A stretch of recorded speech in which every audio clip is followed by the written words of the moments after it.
Hi, this is Paul Sladkis. I'm speaking to Jona Genova. Hi, how are you? I'm doing great, Paul. How are you?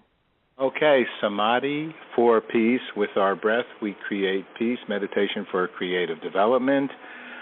Jona, tell us about your outreach for world peace. Sure. So it's my belief that the answer to world peace is creating peace within each individual. And from there, we'll have a more peaceful world. And the meditations that I teach help us to create that inner peace. They're also deeply healing. And at a certain point, they become outward. So after we do the inner work, it then becomes an outward effort at creating peace energetically. So it's quite profound. It's a little bit different than a lot of meditations that are out there, but it's actually rooted in Tibetan practices. So you are very involved also with the world of breath. You like to focus on breath. B-R-E-A-T-H. How come? Because the breath is constant, and it can be a focal point that can be very calming for us. And a lot of times when people start out meditating, they really concentrate on the breath, but their concentration is on controlling the breath. But once we flip that and we focus on just the breath itself, allowing the breath to be whatever it is, and we notice the body's reaction to the breath, it becomes a very different practice that mimics how we could approach our life outside of meditation. So after becoming aware of the flow of the breath and the body's reaction to the breath, then when we are in the real world, then our perspective changes. So we notice the things that are happening without the desire to control them. We notice our response to the things that are happening in our environment, and we can become comfortable with what our response is and also more mindful of what our response is because we're actually more in tune with what's happening. I use the breath as a vehicle to relax, but it also becomes a way of interacting with our own lives. So is somebody, I think with breath that when somebody, like when we started this interview and I put your website on, and your website starts with some beautiful, beautiful music, and I said, oh boy, I want to record this. But I think in the process of trying to record this, that I was a little, I don't know, in Yiddish they call it verblungered. I was all mixed up trying to record it and record you and so on. And I think during that time, or any time that, like, I guess when it's a little more, I don't like necessarily want to say stressful, because it's not stressful, but it's, a little bit more, it's not the norm. Do people, hold their breath, do you think? And not actually breathe properly. Yeah, and that sends a message to the body that there's an emergency, because when we don't breathe or our breath becomes shortened, then the cells in our body and our organs and our brain are getting less oxygen. And that's a signal that something has gone horribly wrong. And so the stress compounds itself. So when we're sitting in meditation, that's why we try to sit with an elongated spine. That's to make room for the breath. So we hold ourselves with integrity to allow room for the breath, and that can help to relax ourselves. So that's a great noticing that you had, that you began to hold your breath or restrict the breath when things got a little bit chaotic in your environment. So in meditation training, or when we're practicing, then we focus on allowing the breath to flow through whatever is going on. And a really awesome practice to do for this is to sit for just 2 minutes and allow every sound in the environment to happen. Just allow every sound in and notice your response to the sounds. Do you hold your breath? Does your heart rate increase? Do you want to respond? Do you want to analyze what's going on and figure out what might happen next? Just notice those things. And in time, we become more comfortable with stimulation happening around us. And then when we are off the cushion, so to speak, it becomes easier to maintain the flow of the breath regardless of what's happening around us.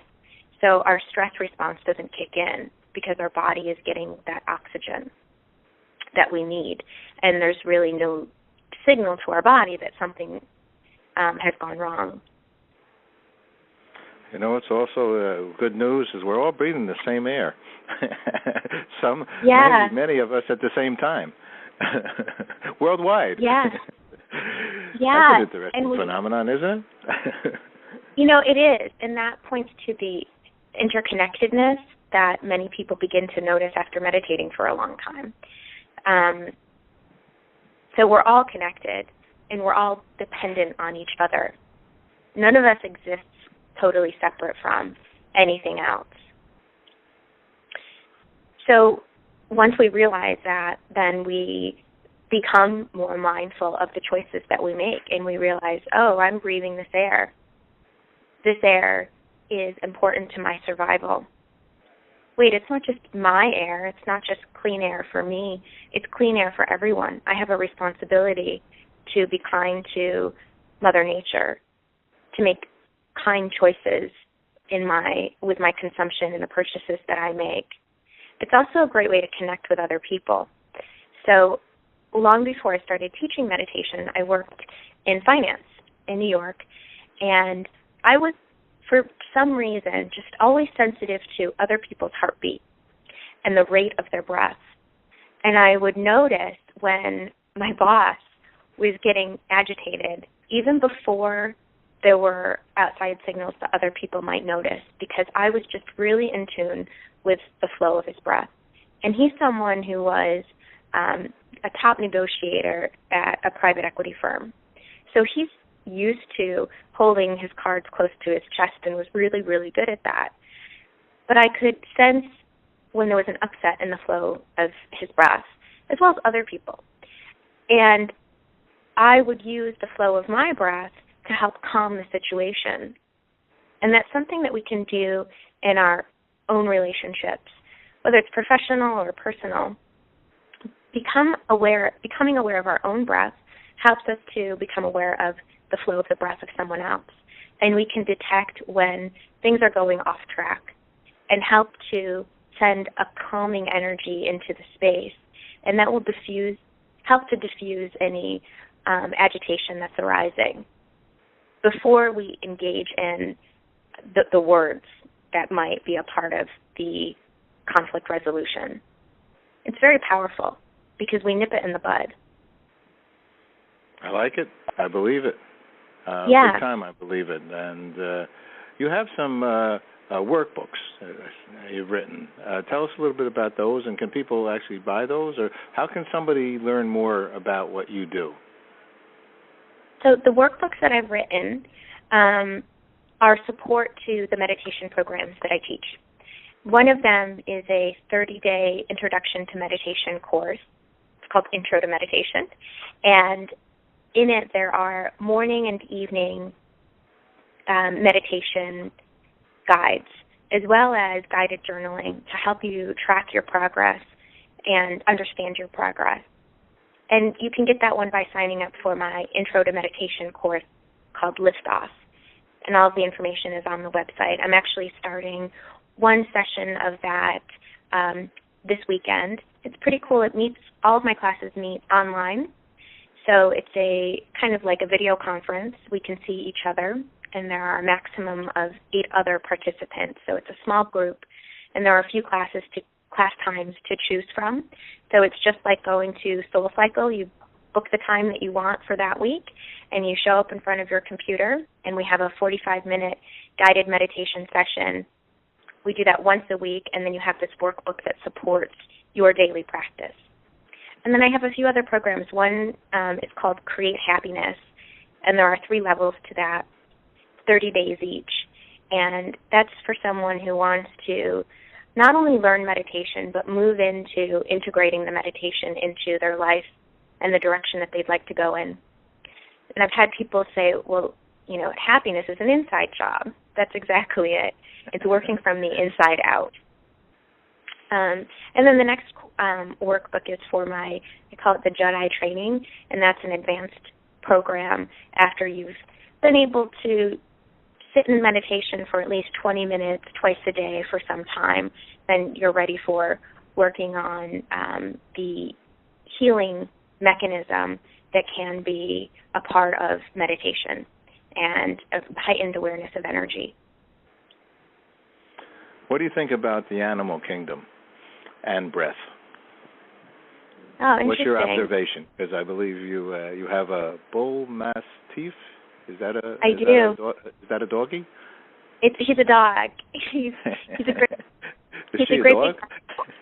Yeah, and it's really funny because we're so similar, and I didn't know that. I didn't know too much about the breed before I got him. It was sort of an intuitive experience getting with the dog, and we are so similar. He's very quiet, highly intuitive, and very calm, but also very courageous. And there's within the Tibetan practices of meditation that I've learned from John McCransky, who is a professor of mine at Boston College, where I began my study of Buddhism. He has created or adapted meditations from the Dzogchen tradition that are consumable for Westerners. So taking the concepts and the essence of these ancient teachings from Tibet and using a language that is relatable to us.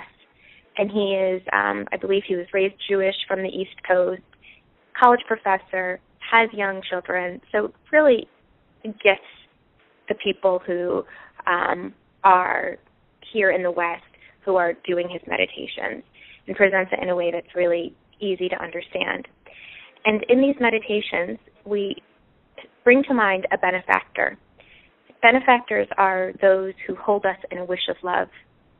In this practice, we use the benefactors as kind of a window into the innate goodness that exists within everything. And oftentimes for people, the first person that comes to mind is a parent, mother or father. But then sitting in meditation, thinking about this parent, it may not be too long before some uncomfortable feelings arise. Perhaps a time that you were not very loving towards your parent, or you felt that you disappointed them, or maybe something that they did to you that was hurtful. So the really fascinating thing is that animals can be powerful benefactors for us, whereas we have these conflicts with other human beings who are very near and dear to us.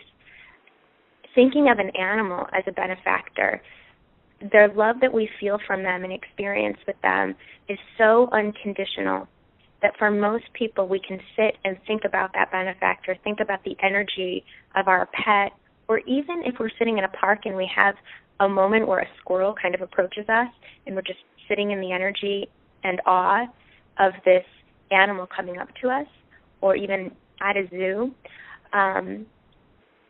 we can sit in that and receive that unconditional love from these animals because it feels so pure and it's so deeply healing. So now when I'm teaching these meditations in a secular setting, maybe in a yoga studio or corporate environment, we usually begin with imagining your pet, thinking of your pet, or a moment with an animal. So that's how my first thought with animals is the deep healing energy that we can receive from them, and how incredible it is that for some reason we're open to receiving their love. And it's because we can feel that it's so pure. There's nothing tainted about it. Mm-hmm. Man and woman's best friend. Yeah, it's true. That's all good. So you're even though you're based, I believe, I guess in California, you probably travel around as well. And people though can really utilize your gift on your website. Tell us about the name of your website and the name of your company. I guess is it Samadhi? Do I say that right? For peace. What does that word mean? Yeah, Samadhi. It means concentration. And it's also a state of meditation when we feel complete oneness. And that's my goal with my company, is to give people the tools to find that inner peace and realize the interconnectedness of all, and that will ignite peace. And it's a really easy thing to achieve with a little bit of guidance. And, yeah, people can work with me from all over the world. There are a lot of resources if you'd like to learn meditation all over the Internet and in most communities at this time. And the one piece of advice I would offer, whether you choose to meditate with me or with someone else, is that you look for an opportunity to meditate with a teacher in real time, which is why my programs are all live streamed, because there's an energetic exchange that happens between the teacher and student in real time that isn't happening with a recording. So while there are a lot of recorded resources available, and that's better than nothing, if you do find an opportunity to work with someone in real time, whether it's virtually or in person, I think that you'll find much more benefit and you'll feel a difference meditating with someone in real time. Well, sounds great. Thank you very much. Let me ask you one last question, and I know we can continue conversation, so let's consider this our first time we're saying hello and introducing you to Good News audience. What is good news for you? Oh, good news for me are programs like this. It's been a long time since I've had a television because there's so much negativity that comes from the programming that's available on cable. And to meet other people who are taking action to make this world a kinder place, that's good news for me.